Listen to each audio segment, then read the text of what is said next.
Baik, sebelum kita melanjutkan kajian kita pada fikih masih tentang zakat, silakan diamalkan bahwa zaman dulu ulama-ulama ngaji itu kadang sambil ngopi, kadang sambil makan. Silakan minum kopi dulu.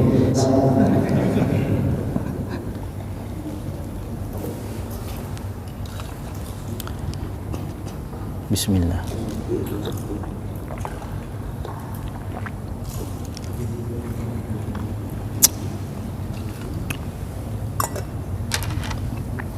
Baik, paham Pak ya?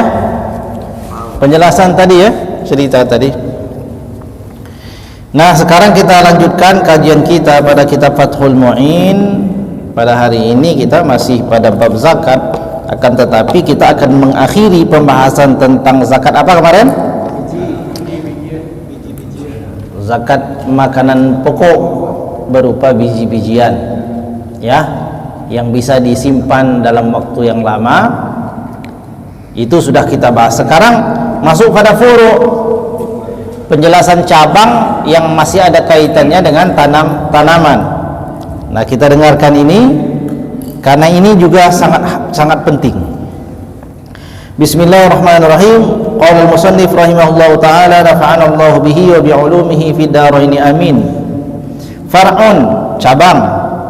Cabang yang mana? Cabang daripada penjelasan mengenai zakat daripada tanaman, dan juga yang berkaitan dengan yang lain. La tajibuz zakatu, tidak ada kewajiban zakat fi mali baitil mali, atas harta yang ada di baitul mal. Baitul mal ya, tahu baitul mal? Baitul mal itu adalah harta yang dikumpulkan oleh umat tetapi dikelola oleh negara, disebut dengan baitul mal. Yang uang yang atau harta yang ada di baitul mal itu bebas dipergunakan untuk kepentingan umat, itu namanya baitul mal. Zaman dahulu uang yang ada di baitul mal itu biasanya digunakan untuk menanggung orang-orang fakir, orang-orang yang tidak punya kemampuan untuk menghidupi dirinya sendiri, atau bahkan tidak ada makanan yang ada pada dirinya dan keluarganya dalam waktu 24 jam, maka mereka itulah yang paling banyak menggunakan uang daripada baitul mal. Nah, uang yang ada di baitul mal itu tidak wajib dizakati. Artinya ketika ada pemerintah yang menyimpan uang rakyat, ini tidak wajib dizakati. Kenapa? Karena zakat itu baru dikenakan pada sesuatu yang memiliki pemilik yang pasti. Sedangkan baitul mal itu siapa yang punya itu? Tidak ada pemilik yang pasti. Semua berhak atas uang itu. Artinya dia bukan milik pemerintah, bukan juga milik rakyat secara mutlak. Tetapi siapapun orang yang butuh, dia berhak atas harta itu. Maka dia tidak wajib dizakati.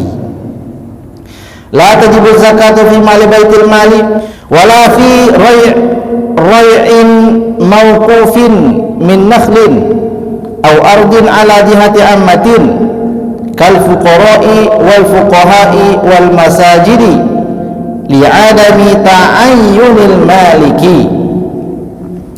Dan juga tidak wajib mengeluarkan zakat atas harta yang dihasilkan dari tanah wakaf.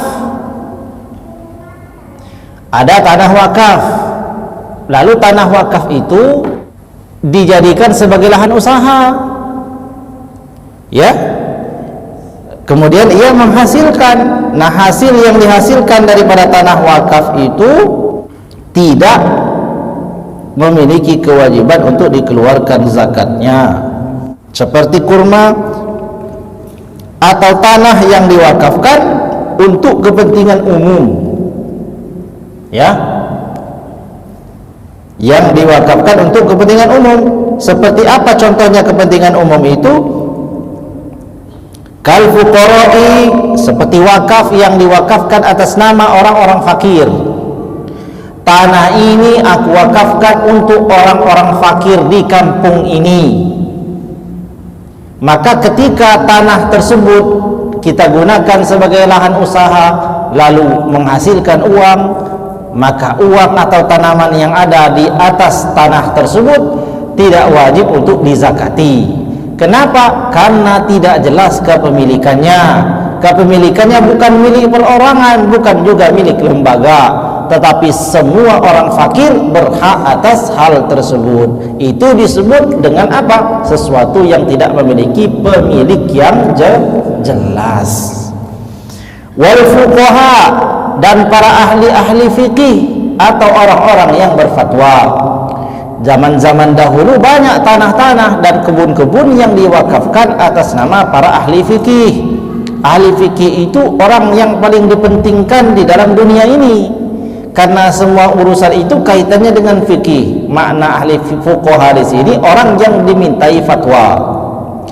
Aku wakafkan tanah ini untuk kepentingan para ahli fikih. Siapapun ahli fikihnya, ahli fikih yang sekarang si A, maka si A itu berhak menggunakan uang tersebut, dan uang itu tidak wajib untuk dizakati.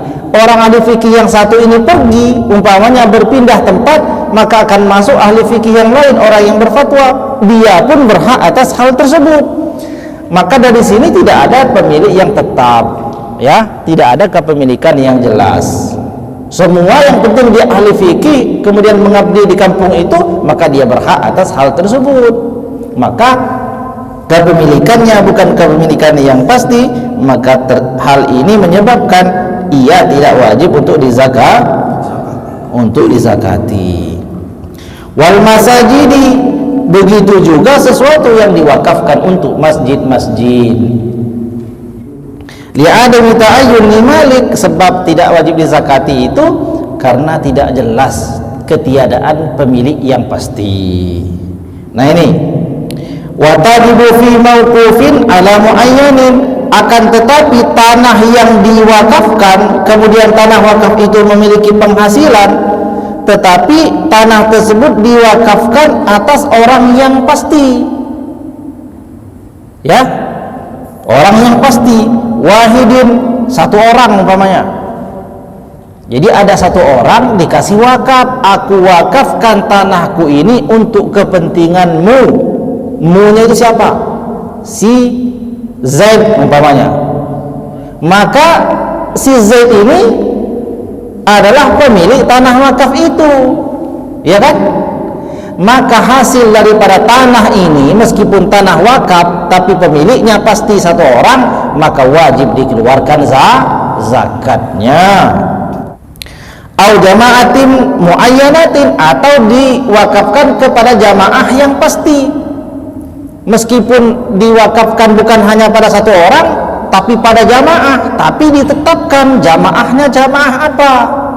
Aku wakafkan tanah ini untuk jamaah Majelis Taklim Al-Ikhlas umpamanya.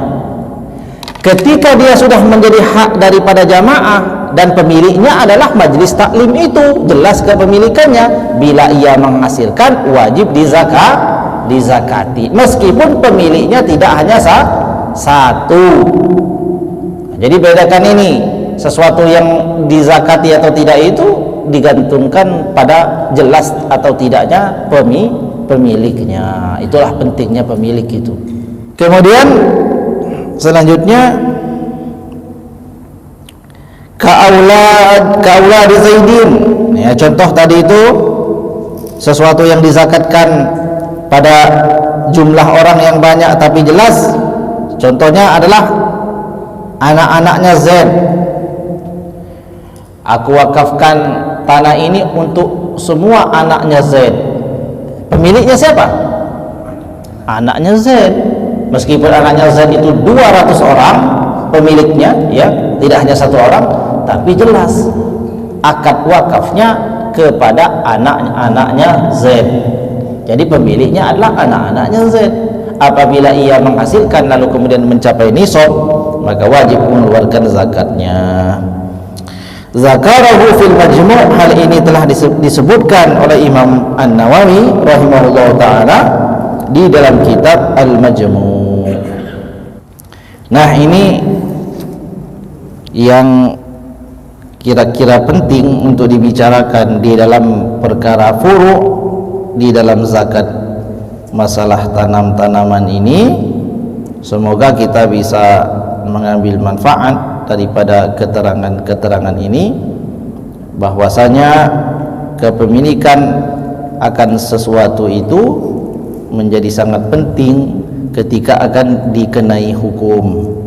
Maka sesuatu yang liar itu nggak ada hukumnya. Contoh, ketika ada ternak dia liar, liarnya ternak ini maknanya memang tidak punya pemilik.